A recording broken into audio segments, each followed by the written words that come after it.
Hello and welcome back, everybody. Old school with you. It's been a minute, but we haven't really had much to talk about in the MMORPG news genre. But we got some exciting stuff that's popped up recently. Without getting right into the topic at hand, we'll just kind of say that it's kind of an exciting time for MMORPG fans, people that have been playing these games for, 20 plus years. We've had a long period here of just basically nothingness. We've had a few games developed and launched, New World being one of them, a couple of other games that came and went in the meantime. But at the top of the food chain, we still have World of Warcraft sitting right up there. Final Fantasy XIV, Elder Scrolls Online. You've got quite a few of them. Guild Wars 2 is doing okay. Black Desert Online, all right. Then you got like the ones in the back, like the EverQuest 2, the Warhammer private server, the Ion, the Rift. There's been so many that have come and gone. I'm sure if you've played most of them like myself, you just want something new, but not like totally new. We don't need something wacky and wild new. We still like orcs, we still like elves. Give us some shit that we're used to, but that's new. That's not asking that much, right? And I'm sure I'm not the only one that's asked for this.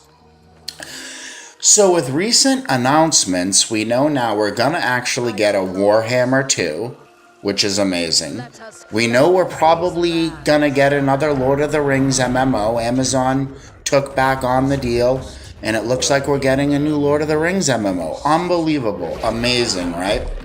We got Throne and Liberty coming out probably within the next 6 months, maybe another year. That's looking really good too. Amazon took the stale combat and they have revamped it, and the game looks good. But why are you here? You're here for EverQuest, the biggest guns on the block when it comes to an IP. Basically, this is the game that World of Warcraft was created from. The developers and designers from WoW basically, took EverQuest and created World of Warcraft. That's how important EverQuest was and is. And if you want to know about the franchise, I have another video that talks about, it says EverQuest, a new MMO, but I go a lot into the franchise. This one, I don't want to get too much into the franchise, but I do have to do a little bit of a background so that you understand what's happening when we're talking about EverQuest 3.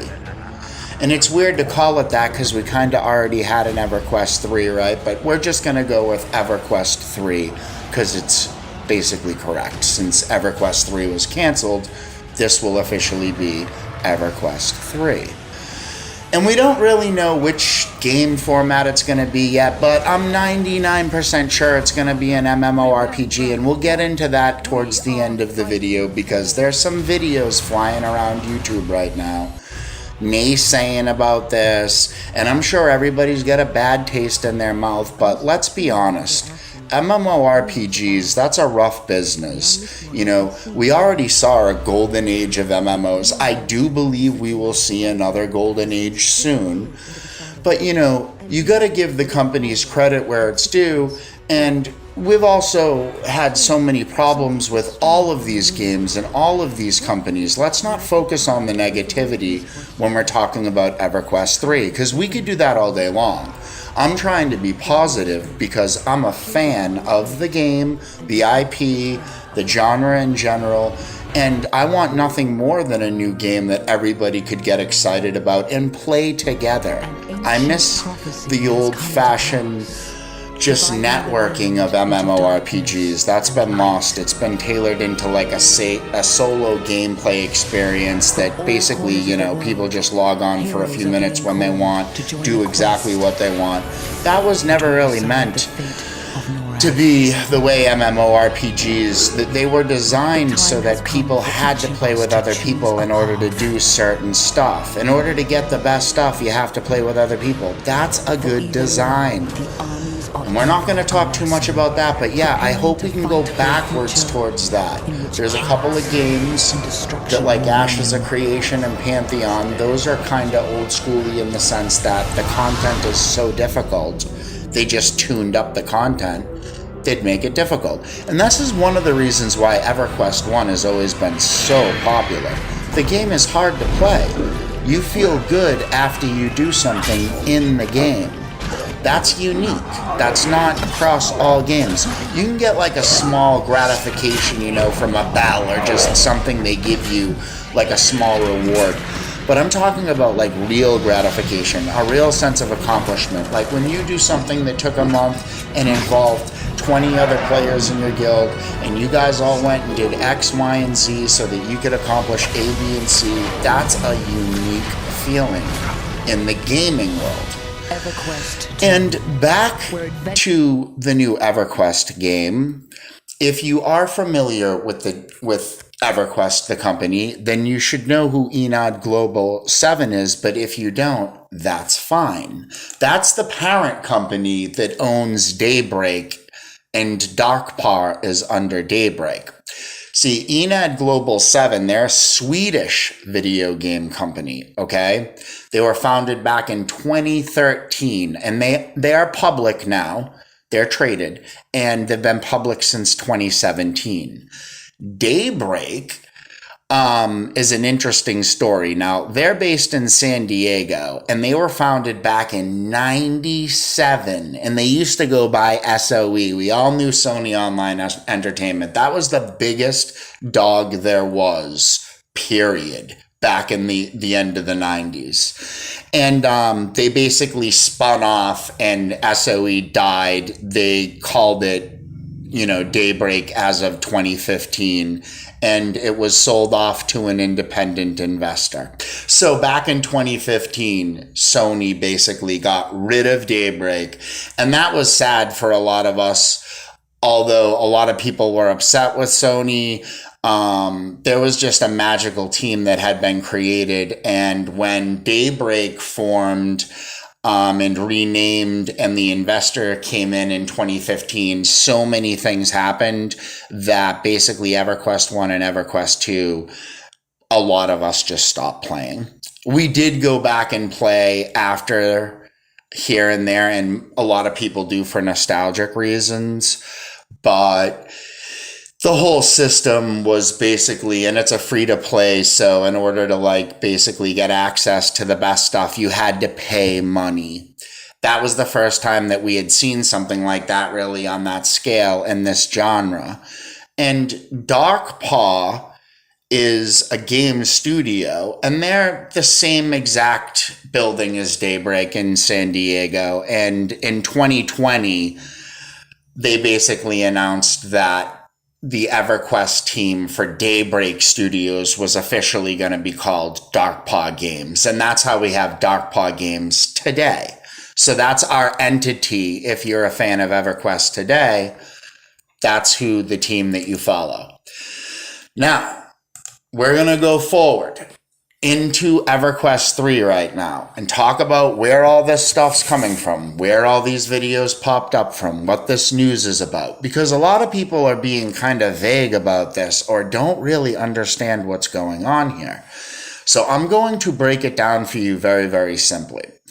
There was a new thing called Capital Markets Day that Enad Global 7 wanted to have. It's like, this was the very first time they were doing this, by the way. It's not like a thing where they did this before.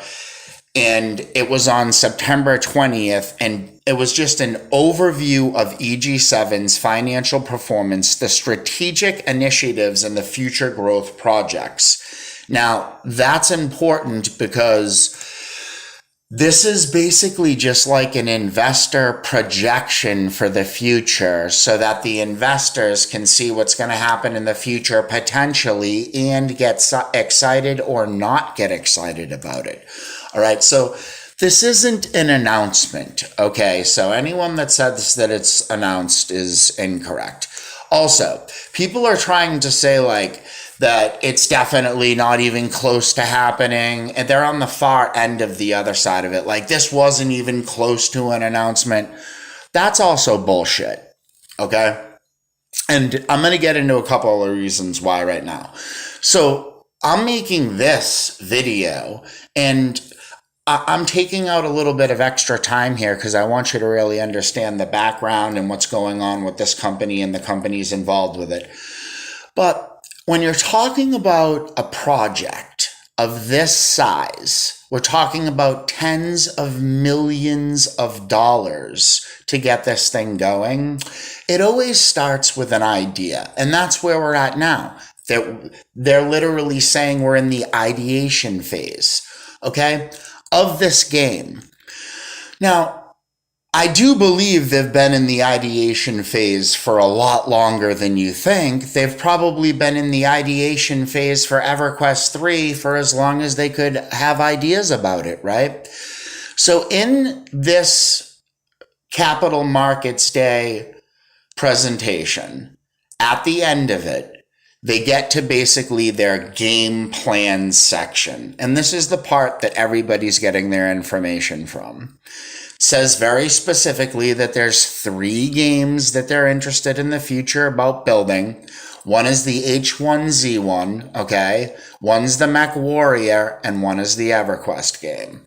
Okay, now Mech Warrior they don't even have rights to because Microsoft owns that. H1Z1 is like a zombie survival game, and they seem to want to like pump that still, but that thing's fucking dead. Okay, and MMOs have a very unique opportunity in the market right now because there is nothing. Nothing's come out for a while except for New World. It was shit. People don't like the way that combat works, and even the environment that the game takes place in. It's beautiful, but it doesn't have that high fantasy feel.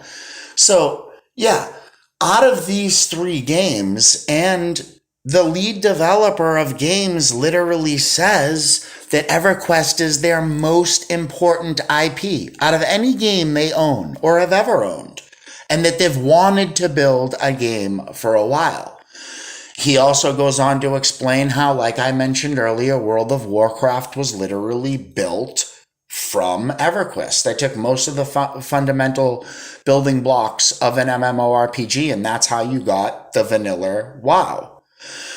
So when you're talking about these 3 games that they could potentially build, obviously you wouldn't want to build out something and sink your teeth deeply into something that you don't fully own, right? That's just like giving half of your money away off the bat. So Mech Warrior, and I went to college for management and marketing for 5 years and had a 3.9 GPA. I know business very well.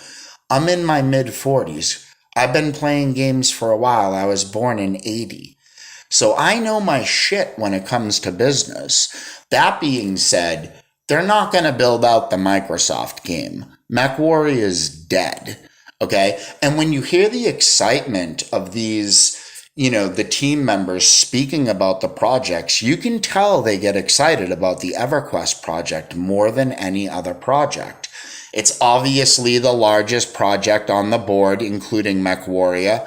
They're putting aside, they're saying 30 plus, million for the development budget. When you look at the other 2 games, 5 million plus on the second closest, which is an H1Z1, but 5 million on a $30 million budget is a substantial little percentage there. Okay. So they're basically saying right here that, EverQuest is the game that we're willing to put the most funds into. Okay. One thing you have to remember is the status for H1Z1. They're already in the concept pre-production phase. But what I see happening is them putting that game out and that having nothing to do with the future of EverQuest, meaning they still go forward with EQ. That's why the dates are 2024 for the start of investment and 2025 for EQ, because they're trying to basically get H1Z1 out of the door as much as possible before sinking their teeth into the beginning of the EQ project. But you can see right here, it's the only game on their board also that's an MMORPG, massively multiplayer game, okay? And yeah, I mean, it's the golden era of MMOs is what this franchise came from. It's no joke here. We're talking about gold. So that being said, there's not much more to say right now other than where do you go from here? Well, we basically just wait. That's it. You're going to be just waiting for more news from ENAD Global 7 to tell us what's going on. And once we find out more news, then we can get more excited. Should you be super pumped up and hyped up?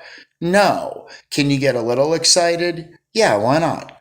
Do I think this thing is actually going to come to fruition? Definitely. They've been waiting a while to pump EQ3 again.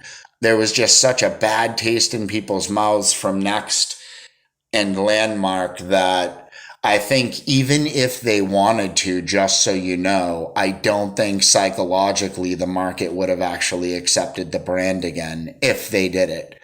It's getting to be about right time to do this again. It's definitely going to be having some competition with some of these big titles that have been announced recently. So, I mean, launching EverQuest alongside like a Warhammer 2 and the new Lord of the Rings game might be, might be shitty for everybody. I mean, we've waited so many years and then you get three of them on top of each other that cannibalize each other. That doesn't sound good. So hopefully the big launches that are coming out in the future, including the EverQuest game that will come out and they're saying 2028. And people are also talking about how is the start of investment in 2025 and how do you get a target release of 2028? They're like, that doesn't make sense. This is bullshit. I call bullshit. Game MMORPGs can't be built for that amount of money in that amount of time. This is all projection, okay? None of it should be taken too seriously, first of all. Secondly, they definitely can pump out a game, EverQuest 3, for a lot less money and in a lot less time than another game could come up with just a game from the raw, from air. Meaning like building the new Lord of the Rings MMO, even though it's Amazon Studios, that's going to take hundreds of millions of dollars. And I have no idea how long. Warhammer 2, because Warhammer 1 was so good and you don't have something basically to build off of that's currently running, they actually canceled the live service. EverQuest still actually has EverQuest and EverQuest 2 live running. So Warhammer is going to be built from the ground up too. But EverQuest is different. EverQuest 3, you get to take all these pieces of the puzzle from EQ, EQ2, and EQ Next, and Landmark. They have all the art, all the lore. The world building is basically done. I mean, people need to understand that EverQuest 3 is so much further ahead right off the bat, just in development terms, just because of where the IP stands. So this is unique. It's not like the others. And I'm excited. I think you should be too. I haven't done a video in a while because there hasn't been really anything to talk about. The Throne and Liberty delay was kind of disappointing. Seeing the combat revamp was nice. Everything else is just so far out, it doesn't even seem to make sense to talk about it. And on that note, everybody, I hope you like and subscribe because the channel's super tiny. I basically never do this. It's also kind of new. I'm an OG gamer. And I hope to see you all in your favorite MMORPG because I'm still playing games every day. Well, when I can. I don't play as much as I used to. I'm sure when we get a new MMO, especially in EverQuest 3, I'll be playing a lot. I'll see you all later. Have a good day. Bye.